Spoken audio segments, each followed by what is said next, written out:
Kenapa sih kita perlu mendengarkan saat sedang berkomunikasi? Mendengarkan atau menyimak merupakan proses penangkapan pesan atau gagasan yang disajikan melalui ujaran. Mendengarkan adalah suatu proses menangkap, memahami, dan mengingat dengan sebaik-baiknya apa yang didengarnya atau sesuatu yang dikatakan oleh orang lain kepadanya. Karena dengan mendengarkan, kita dapat mengetahui seberapa besar lawan bicara kita mengerti apa yang diomongkan. Melalui komunikasi secara lisan ataupun tertulis, diharapkan orang dapat memahami apa yang disampaikan oleh pengirim pesan dengan baik.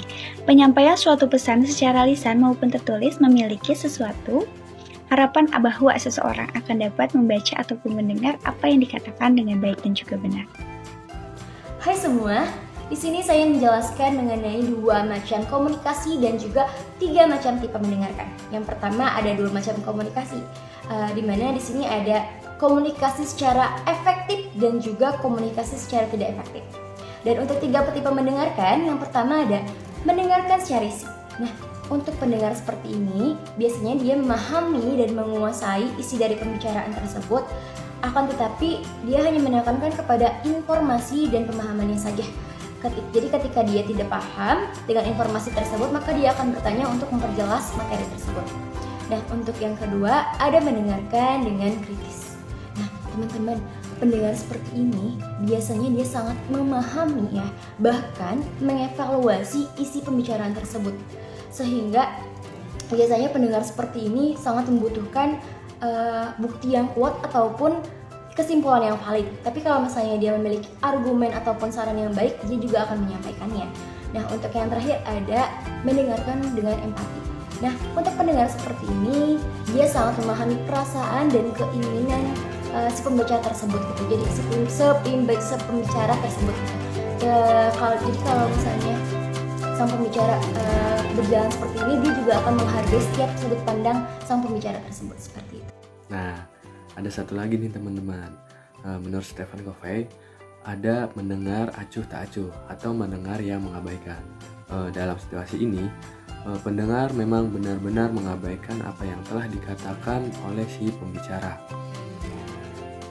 Nah, pendengar seperti tidak peduli apa yang dikatakan oleh si pembicara. Selanjutnya kita simak lagi videonya.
Banget sih tadi, soal gue nunggunya.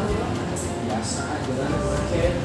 Emang kita gak macet ya? Itu juga sama kali macet. Kayaknya jalan biasa lah. Biasa kalau mau jalan paling sama cewek lu. Iya, ngapain aja? Hari apa ini? Hari apa ini? Udah. Kita kan disini mau berkepok ya, mau ngomongin tugas. Jadi pada berantem. Gimana? Lanjut. Gini nih guys, jadi aku tuh kan nemu jurnal ya. Kita kan tentang autis nih kan. Kita nyarinya buat yang pengalaman orang tua nih. Itu kan berat banget ya. Orang tua gitu ya, punya anak dan bisa bilang ya dia gitu kan. Itu kan sangat berat ya. Nah, di sini ada salah satu jurnal dimana itu jurnalnya di Kota Banda Aceh.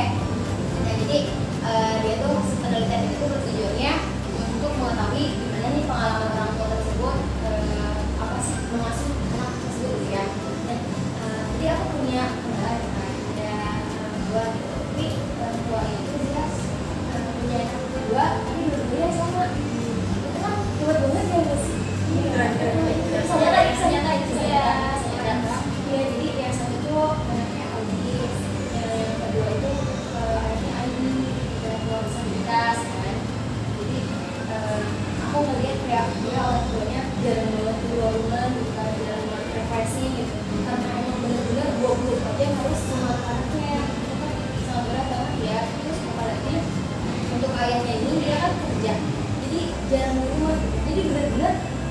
ibunya ini apa sih 24 jam untuk mereka gitu. Jadi sampai kalau misalnya ke sekolah tuh dia senang karena itu dia bisa keluar rumah gitu. Syar, lu dengerin gak sih? Main HP terus dari tadi. Gimana? Sorry. Ini ada WhatsApp masuk. Dengerin dulu ya. Ya, Pacar. Sorry. Jadi di sini kan aku ambil banyak pengalaman orang tua yang berusaha sama yang lain juga orang tua tersebut memiliki 2 anak. Yang pertama intelektual disabilitas dan yang kedua ini autis gitu kan.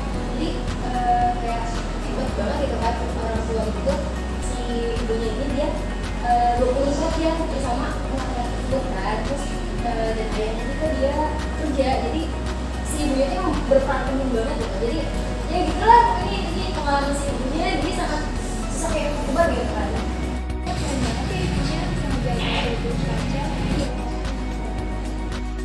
Apalagi kan bapaknya itu kerja, terus ibunya di rumah sendirian harus ngurus anaknya yang punya autis sama intelektual.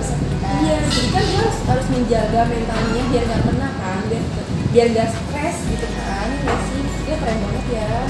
Secara kalau misalnya ibu, kalau misalnya mentalnya kena, iya kan, Biasanya kan sama gitu kan. apalagi dia tuh waktu keluar tuh kalau misalnya saya sekolah doang gitu dia ngapain seneng Dari itu juga nggak lama nggak sih? sebentar ya, dari anak saya yang kayak gitu sekolah cuma 3 hari aja gitu. Jadi kayak jalan-jalan tuh yang udah banget gitu namanya. Orang tuanya kan yang ayahnya kan masih jauh ya, terus ya nggak sih gitu nggak bisa kemana-mana gitu, harus merawat anak Kasian banget sih, tapi si Budi ini keren banget, dia bisa menjaga mentalnya juga ya dia. Biar dia tuh nggak kena gitu, nggak kayak kan misalnya dia mentalnya kena terus kayak wah dia anak udah nggak dua-duanya gitu kan, gimana cara dia untuk mengasuh gitu. Makanya kita harus seperti gimana nih biar orang tua tersebut itu tidak mental juga. Kita ada masukan nggak?